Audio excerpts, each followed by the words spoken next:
વરસાદી પાકને થયેલા નુકસાનીની સામે સરકાર સહાય પણ જાહેર કરી છે। જો કે અમદાવાદ જિલ્લામાં આવતા કેટલાક ગામોના ખેડૂતોએ તેમને આ સહાયમાંથી બાકાત રાખ્યા હોવાના પણ આરોપ કર્યા છે। બગોદરાના હડાણા ગામના ખેડૂતોની આ વ્યથા છે કે ચણા, જીરું, ભાલિયા, ઘઉંના પાકને નુકસાન થયું છે, ત્યારે ફેદરા, જસાપર, વખતપર, ખસ્તા ખડોલ, ધોડી, પછમ, ફતેપુરા અને રોચકા સહિત ધોલેરાના તમામ ગામને બાકાત રખાયાના ખેડૂતોના આક્ષેપો છે, જેથી સર્વે કરી સહાય ચૂકવવાની માંગ કરવામાં આવી રહી છે। આ વર્ષે પડેલા વરસાદમાં પાકને થયેલા નુકસાન સામે સરકારે રાહત પેકેજ જાહેર કર્યું, પરંતુ અમદાવાદ અને સુરેન્દ્રનગરની બોર્ડર ઉપર આવેલા કેટલાક ગામોના એક ખેડૂતોએ આક્ષેપ કર્યા છે કે તેમને એ સહાયમાંથી બાકાત રાખવામાં આવ્યા છે। એ સહાય તેમને મળી નથી, એ સર્વે એ ગામમાં થયો નથી, એ રજૂઆતો છે, પરંતુ એ રજૂઆતોને સાંભળવામાં આવતી નથી, એ વાત છે। અને એ ગામ છે હડાળા। એ હડાળા ગામ ખાતે હું અહીંયા આવ્યો છું। એ ગ્રામ પંચાયતની બહાર મારી સાથે એક ખેડૂતો, એ ગ્રામજનો જોડાયા છે, તેમની સાથે વાત કરીશું। અને મારી સાથે એ પંચાયતના ડેલિગેટ મેમ્બર એ પણ જોડાયા છે, કારણ કે સરપંચ એ રજૂઆત કરવા માટે એ ગાંધીનગર ગયા છે। આપનું નામ શું છે? બળવંતભાઈ। બળવંતભાઈ, તમે અહીંયા ડેલિગેટમાં છો કેટલા ટાઈમથી? 5 વર્ષથી। 5 વર્ષથી।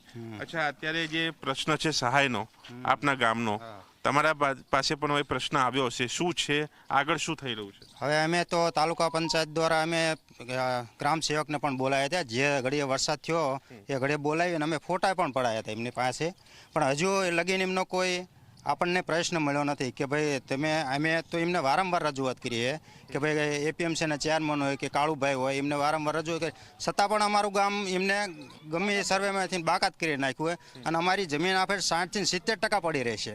એટલે એટલું બધું નુકસાન છે કે એની વાત જ જવા દો। કેટલા ખેડૂતો તમારા ગામમાં? અમારા ગામમાં તો મોટા ભાગના ખેડૂતો જ છે, અમારે સમજાય 70-80% ખેડૂત છે। 80%? હા। આ બાકાત કરવાનું કારણ શું? તમે વાત કરી હશે, એમણે શું કીધું? એ તો લોકો એમ કહે છે કે ખરી પાક રહ્યા એ તમારે નિષ્ફળ ગયા જ નથી, પણ હકીકત અમે ગ્રામ સેવકને તે હાટું બોલાયા કે ભાઈ તમે હકીકત શું છે ત્યાં આવીને ફોટો પાડો તો તમને ખ્યાલ આવશે। હકીકત છે અમારે બગડ્યું જ છે, અને ત્યાં જઈને તમારે જોવું હોય મીડિયાને તો તમે જોઈ શકો કે અમારા ખેતરો જે આખા જે પાણી ભરાઈ ગયું એમાં ચણા આખા બળી ગયા છે। એટલે અમારે એનો જે વળતર મળે સરકાર આપે એ અમને યોગ્ય રીતે અમને વળતર ચૂકવવા માંગ છે। અમારે એક ગામને જ બાકાત રખાયું છે કે બીજા બી ખરા? અમારે એક જ, અમારે આ 2-4 ગામ છે અડાળાના, બાકી અમારા સીમાડે અણનપર છે, બરોબર। અમારે એ જે એમને વાવેતર છે એ જ અમારે છે, છતાં પણ અમને એમને મળ્યું, અમને ન મળ્યું।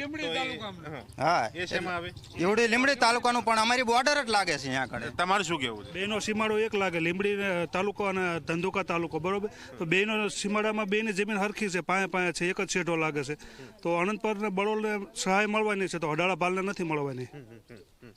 અચ્છા કાકા, તમારું શું કેવું? તમે કહી રહ્યા છો એ પાક નુકસાનીની વાત, ખેડૂતનો અત્યારે જીવન, એ રોજગારી કઈ રીતે ચાલે છે? અમારે મુખ્ય એક જ સિઝન લેવાય છે અને એમાં 50% જમીન વવાય એવી જ નથી રહી, અને જે વવાણી છે એ બધું બળી ગયું છે વરસાદના કારણે। તો ખેડૂતનો ઘર અત્યારે કઈ રીતે ચાલે છે? ક્યાંથી પૈસા? કુદરત આધારે લોનું લેવી, લોનના આધારે હાંકવી છે ઘર। તમારે શું કેવું છે કાકા? મારે વાઘાણી સાહેબને એટલું જ કહેવું છે, ખરીફ પાકના હિસાબે ટોટલ ભાર એરિયામાં રવિ પાક વાવેતર થઈ ગયેલું હતું ને બધું જ બિયારણ નષ્ટ થઈ ગયું છે। હવે ખેડૂત પાસે બિયારણ નથી, પૈસા નથી, ભગવાન ભરોસે ખેડૂત જીવે છે। સરકારમાંથી કંઈ પણ સહાય તો જ ખેડૂત બેઠો થઈ શકે એવું છે। અને આ નિમિત્તે તમે કહો છો કે મેં અહીંયા ખરીફ પાક નથી, એ વાત સાચી, પણ રવિ પાકનું ટોટલ વાવેતર અમે દેખાડવા તૈયાર છીએ। તમે આવીને તમારે રિપોર્ટરને મોકલો, અધિકારીઓને મોકલો, તો તમને ખ્યાલ આવે કે આ લોકોનો રવિ પાક નિષ્ફળ ગયો છે। ભાઈ, સરકારમાંથી સહાય મળે એ વાઘાણી સાહેબને વિનંતી। ખરીફ પાકની વાત છે, ખરીફ પાક ને રવિ પાક કે સહાયમાં એવો કોઈ ઉલ્લેખ ખરો? ના, એવો કોઈ ઉલ્લેખ છે નહીં, પણ બંનેમાં ફરક શું છે? ખરીફ પાક એટલે એ જે ચોમાસું પાક છે અને રવિ પાક એ શિયાળાના ટાઈમ છે, અને અમારે એક રવિ પાક એક જ થાય છે, બીજો કોઈ પાક આખા વર્ષમાં થતો નથી। ખરીફ પાકનું શું વાત છે, કેમ નથી થતો પાક, એ કારણ શું છે? ચોમાસામાં બધું ભરેલા હોય, ખેતર પાણી ભરેલા હોય છે, એના કારણે કોઈ વાવેતર થતું નથી।